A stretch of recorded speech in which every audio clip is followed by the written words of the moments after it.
Hi guys नमस्कार मु गणाधर आपन को स्वागत करछि आज वीडियो को। तो सांग माने मु वर्तमान पहुंच जाइछि गोटे बहुत सुंदर जगह को।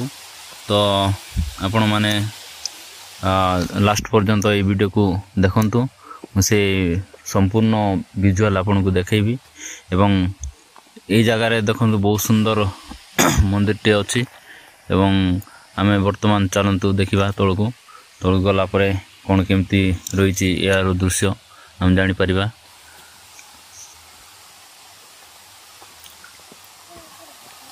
तो सामने देख पारुथिबे देखंतु बहुत सुंदर वाटरफॉल टे अछि।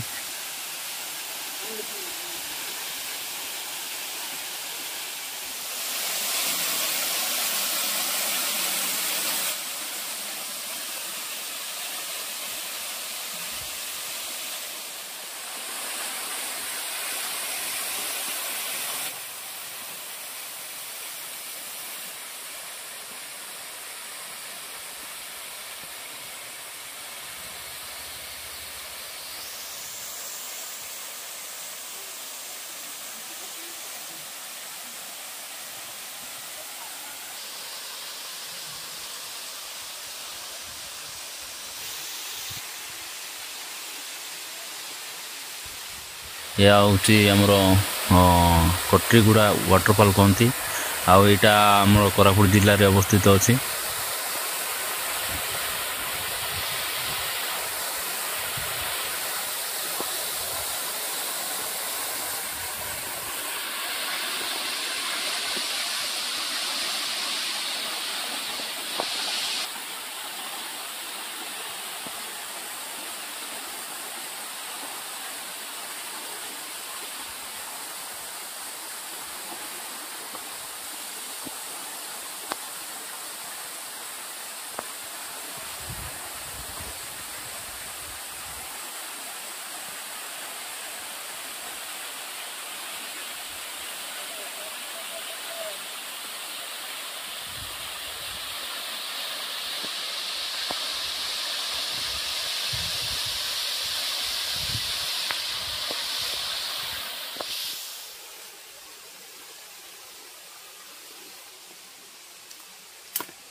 या थिला आज ब्लॉग जदि भलो लागिला लाइक करंतु शेयर करंतु चैनल को सब्सक्राइब करंतु।